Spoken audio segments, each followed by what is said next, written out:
sebentar.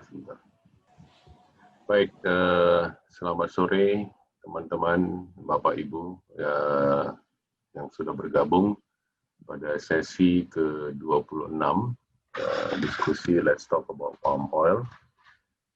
Hari ini kita akan kembali bersama salah satu dari petani swadaya, petani kelapa sawit swadaya binaan dari Musimas Group. Kali ini yang hadir bersama kita adalah Ibu Sri Rahayu yang di Rantau Prapat dan juga tentunya dari Musimas sendiri Pak Rudman Simanjuntak. Seperti yang minggu lalu, bagi yang sudah bergabung minggu lalu, program ini cukup banyak tantangannya di lapangan, tetapi semuanya bisa berjalan dengan baik setidaknya sampai saat ini. Dan hari ini kita mungkin lebih bisa mendengarkan bagaimana peran dari yang tadinya seorang ibu rumah tangga bisa kemudian berperan di kelompoknya, yang kemudian diangkat oleh teman-temannya untuk bisa menjadi bendahara di perkumpulan petani. Ini suatu hal yang patut juga kita banggakan bahwa hal-hal yang kita kerjakan sehari-hari itu bisa berubah. Kalau kita memang benar-benar bisa belajar dan bisa mendengar dari orang lain. Banyak pada umumnya kisah-kisah yang kita dengar setidaknya ke minggu lalu dari Pak Sakarya Ginting, bagaimana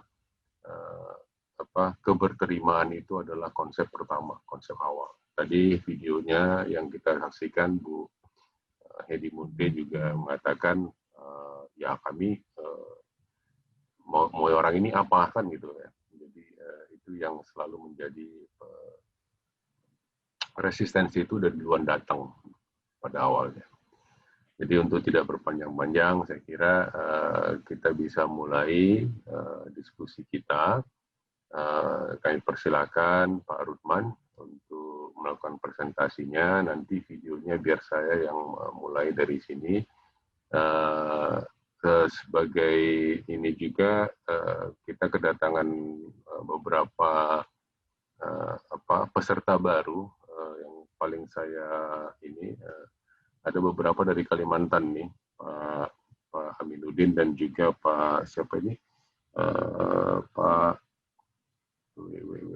Prayoto ya, dari Kalimantan Tengah, dan Ibu Sarwah dari Disbun Sumut. Terima kasih sudah bergabung. Semoga yang kita bisa diskusikan pada sore hari ini bermanfaat bagi kita semua. Dari pemerintah bisa melihat dan belajar, dari kita pihak swasta juga bisa belajar, dan dari kita teman-teman sama petani juga bisa belajar apa yang harus kita lakukan. Para peneliti dan para adik-adik mahasiswa juga bisa mengetahui lebih luas apa persoalan-persoalan yang kita hadapi di dalam dunia perkelapa-sawitan Indonesia. Terima kasih Pak Rudman, dipersilahkan untuk presentasinya. Oke, terima kasih buat Pak Togar. Terima kasih buat kesempatan yang diberikan. Sedikit saya perkenalkan, nama saya Rudman Simanjuntak. Saya bagian petani swadaya di PT Musimas. Untuk kali ini, terima kasih buat kehadiran bapak-bapak, ibu-ibu yang ada di sini, yang ada di Zoom meeting sore ini. Untuk sore ini kita akan membahas 3 poin penting yang akan saya sampaikan. Yang pertama, apa saja sih program smallholder yang dilakukan oleh PT Musimas. Yang kedua, bagaimana Musimas dapat melakukan kontribusi terhadap transformasi landscape melalui program baru yaitu Smallholder Hub. Yang ketiga, apa sih dampak program smallholder yang dilakukan PT Musimas sesuai dengan SDGs tadi. Mungkin itu untuk poin-poin yang akan kita diskusikan sore ini. Sekalian nanti kita akan melihat bagaimana setelah ada program yang dilakukan Musimas tentang smallholder, dampak tadi nanti Bu Sri Rahayu bisa bercerita nantinya di session selanjutnya. Poin penting yang mau kami sampaikan dalam komponen dalam program petani swadaya kami di PT Musimas ada 5 poin yang akan saya sampaikan. Yang pertama itu adalah hasil panen. Di sini kita akan menjelaskan bagaimana untuk memperbaiki hasil produksi kelapa sawit itu dengan meningkatkan kualitas dan hasil panen, dan juga sehingga dengan adanya perbaikan praktek perkebunan yang baik sehingga meningkatkan pendapatan dan memperbarui taraf kehidupan para petani-petani yang ada di Indonesia. Yang kedua, di sini yang kedua itu adalah akses pasar. Akses pasar yang dimaksud di sini bagaimana meningkatkan memperbanyak interaksi komunikasi antara petani kecil dengan pabrik sehingga akses antara petani dengan pabrik dapat menjalin hubungan yang bagus dan sehingga kita dapat meningkatkan komunikasi yang baik sehingga kita dapat membantu di dalam akses finansial. Salah satu contoh itu bagaimana petani tersebut bisa memperoleh pupuk yang bisa didapatkan yang sesuai dengan perusahaan yang pernah dilakukan di perusahaan. Yang ketiga, kita akan mencoba menjelaskan tentang komponen peremajaan sawit. Maksud di sini adalah bagi para petani-petani kelapa sawit, perusahaan Musimas mendukung pergantian dan pergantian pokok sawit yang sudah tua. Salah satu contoh misalkan apabila tanaman sudah di atas 25 tahun dan juga yang sudah siap diperemajakan. Yang keempat, kita akan membahas bagaimana legalitas. Jadi mungkin sedikit tidak kita memahami bahwa kondisi di lapangan, bahwa legalitas lahan petani itu setidaknya masih banyak surat-surat berasal dari desa, SKT, SKGR, dan sebagainya. Jadi pihak Musimas di sini bisa membantu para petani sebagai menjembatani untuk peningkatan legalitas lahan tersebut. Dan yang terakhir kita akan menjelaskan bagaimana mata pencaharian alternatif.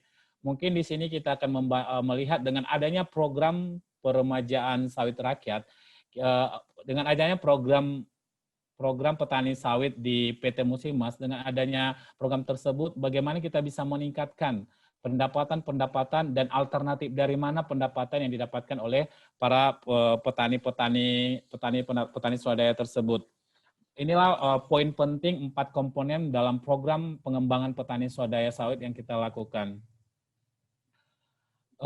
Mengingat saat ini perusahaan Musimas, petani yang di program petani yang kita lakukan semakin berkembang, mungkin Bapak Ibu bisa mengetahui program yang sudah kita lakukan adalah program iPod petani swadaya yang bekerja sama dengan IFC dan Musimas yang tujuannya nanti melakukan sertifikasi dan pembinaan. Di sini juga kita akan memperluas cakupan-cakupan yang kita kembangkan, yaitu program Extension Service Program.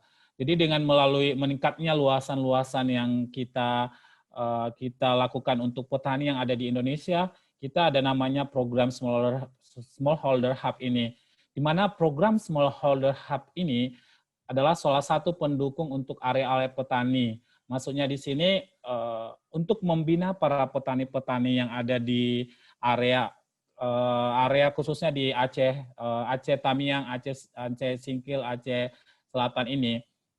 Smallholder Hub yang kita maksud di sini adalah kita menjembatani Musimas bekerja sama dengan pihak-pihak pemerintah dan pemangku-pemangku kepentingan lainnya untuk membantu meningkatkan meningkatkan taraf hidup para petani.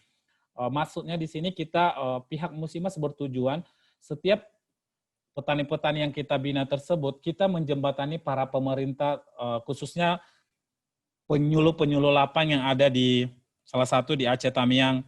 Pihak Musimas berperan nantinya kita yang pertama sekali kita akan membina penyuluh lapang untuk menyeragamkan pendapat bahwa bagaimana sebenarnya bercocok tanam kelapa sawit di lapangan, apa yang standarisasi yang kita lakukan di perusahaan itu yang kita sampaikan nanti ke penyuluh lapangnya, dan kemudian penyuluh lapang lain sebagai setelah kita trainernya, nanti penyuluh lapang lain sebagai jembatan kita dan pemangku kepentingan itulah menjembatani kita untuk membantu menyampaikan bagaimana sebenarnya praktek perkebunan yang baik dan benar yang harus dilakukan para petani. Sehingga Musimas juga nantinya akan membina agronomis yang akan diposisikan di Aceh sebagai mungkin kerjasama sehingga mempermudah tim Musimas, pemerintah, dan pemangku kepentingan lainnya itu untuk membina para petani kecil. Karena kita sudah ada skop wilayah mana yang harus kita bina dan mana yang berdampak terhadap pemangku kepentingan tersebut. Dan juga kita Musimas dan pemangku kepentingan maksudnya di sini adalah salah satu mungkin supplier kita.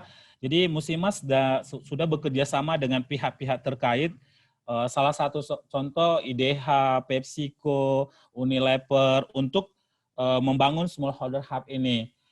Yang biasa kita sebut itu adalah yang disebut itu PUPL, Program Unggul Perkebunan Lestari yang ada di Aceh Tamiang. Karena kita lihat dengan adanya smallholder hub ini dengan teknologi monitoring yang dilakukan dari WRI dan LSM lainnya, sehingga ini sangat membantu untuk mempermudah kitanya nanti bagaimana kita bisa membantu untuk meningkatkan keterampilan petani untuk menerapkan praktek pertanian yang berkelanjutan. Jadi dengan adanya program ini, petani-petani yang ada bahkan di seluruh Indonesia atau di Aceh khususnya, kita bisa mengcover siapa-siapa saja sih petani-petani yang akan kita bina. Jadi apa-apa aja materi yang akan bisa kita sampaikan. Selain base management practice, kita akan ada financial literasi, bagaimana NDPA, bagaimana deforestasi, dan sebagainya, kita akan memberikan materi tersebut. Selanjutnya, dengan ada program tadi, program pengembangan petani swadaya yang ada di Musimas, program petani yang ada di Musimas ini tadi berdampak terhadap SGS ini. Mungkin di minggu lalu kita sudah sampaikan apa dampak yang dilakukan terhadap para petani-petani di poin pertama, mengurangi kemiskinan. Untuk kali ini kita akan membahas di poin yang kelima, yaitu bagaimana dengan kesetaraan gender. Di kesetaraan gender dan juga meningkatkan kualitas, meningkatkan produksi yang berkelanjutan. Di sini yang pertama kita akan melihat bagaimana mempekerjakan wanita sebagai asisten lapangan. Saya akan menjelaskan bahwa di program iPod, IFC, dan Musimas, kita field assistant yang kita sebagai penyuluh lapangan itu kita harus ada wanita. Kenapa kita sampaikan di sini sebagai wanita? Karena bukan hanya laki-laki saja yang akan bekerja ke lapangan, wanita juga bisa bekerja ke lapangan menyampaikan materi-materi yang mau kita sampaikan di para petani. Yang kedua itu memasukkan modul yang menarik untuk mendorong kehadiran petani wanita. Maksudnya di sini di dalam mungkin kalau kita lihat secara umum biasanya kita untuk melakukan pelatihan terhadap petani-petani kecil jarang ibu-ibu yang bisa hadir. Tapi di dalam program ini kita Musimas dan AFC membuat salah satu program supaya wanita-wanita yang bisa hadir. Mungkin salah satu contoh, kita telah melakukan namanya bagaimana memberikan materi tentang kesehatan ibu, bagaimana kesehatan terhadap anak-anak dan ibu. Kita memberikan pelatihan cara memberikan tentang financial literasi. Biasanya kalau financial literasi, setelah itu kita tentang kesehatan makanan. Biasanya kita pernah lakukan di Rantau Prapat, gizi yang sehat, gizi yang bagus itu yang seperti apa. Jadi kita bekerja sama, di sini kita bekerja sama dengan dinas terkait. Salah satunya adalah Dinas Kesehatan yang ada di Rantau Prapat. Jadi kita mengundang ibu-ibu supaya mengerti gizi yang sehat itu yang seperti apa. Bukan berarti gizi sehat itu harus makan daging dan sebagainya. Dari kita kolaborasi dengan IFC Musimas, kita membantu pihak dinas terkait apa yang bisa disampaikan sehingga wanita-wanita bisa berperan penting di dalam mengembangkan petani-petani, mengembangkan perkebunan kelapa sawit. Selain itu juga kita nanti mungkin Bu Sri bisa jelaskan apa yang mereka lakukan di kelompok tani mereka Kalau kita bilang mereka ada namanya arisan dan juga ada nanam sayuran, mungkin nanti kita lihat session berikutnya. Yang ketiga, mendorong petani pria dan wanita untuk menghadiri semua kelas. Ini yang memang yang sangat sulit, khususnya wanita, karena pelatihan-pelatihan biasa kita sering para pria yang bisa menghadiri di acara untuk pelatihan perkebunan, pelatihan tentang bagaimana menanam kelapa sawit yang benar. Mungkin itu aja dulu sekilas yang bisa saya sampaikan, bagaimana program-program dan dampak yang bisa kita sampaikan di program petani swadaya yang dilakukan oleh pihak PT Musimas. Mungkin kita lihat video dari Ibu Sri selaku wanita yang ada di dalam kelompok tani dan juga sebagai pengurus asosiasi sertifikasi RSPO Bendahara. Terima kasih. Pak Togar, bisa putar videonya. Mungkin saya akan memberikan kesempatan kepada Ibu Sri tentang apa manfaat dan keuntungan pada saat Ibu dan Bapak di sini bergabung dalam program pengembangan petani swadaya kelapa sawit Indonesia. Di sini Bu-Ibu, saya akan membagikan sedikit pengalaman saya selama saya mengikuti pelatihan-pelatihan yang diberikan dari Musimas dan EFC.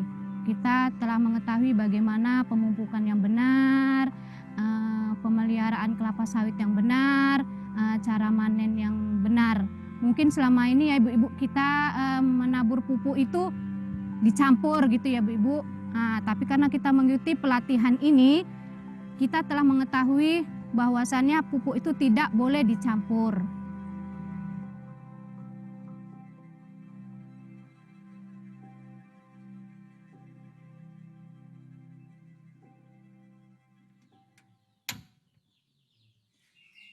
Saya memberi pakan ternak yaitu ayam, entok, bebek, ada sekitar 20 ekor.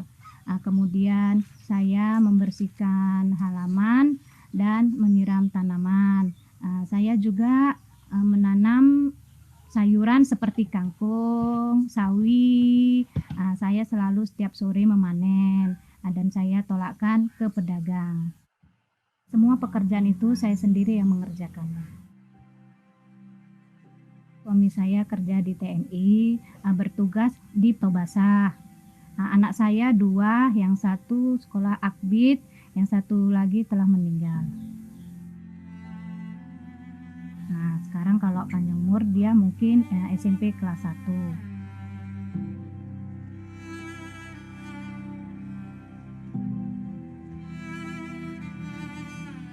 Saya membeli lahan ini dari tahun 2008. Kemudian saya membuat pembibitan, 8 bulan kemudian saya menanam sawit itu.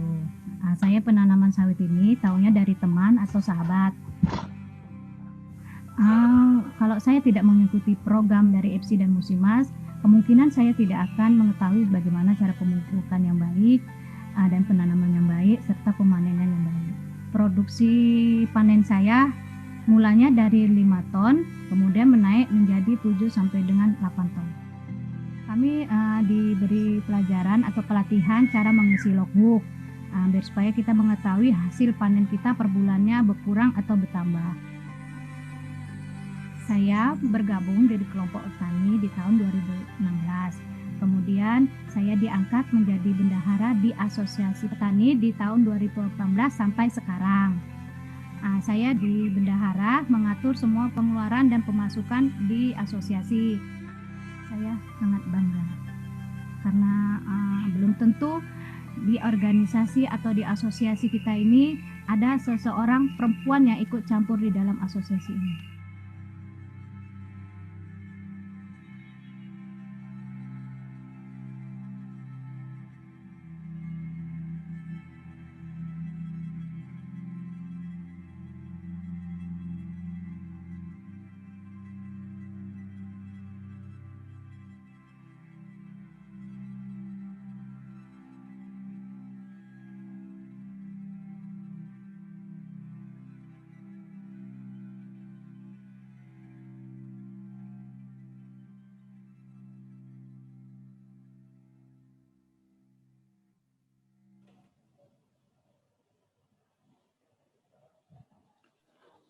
Oke,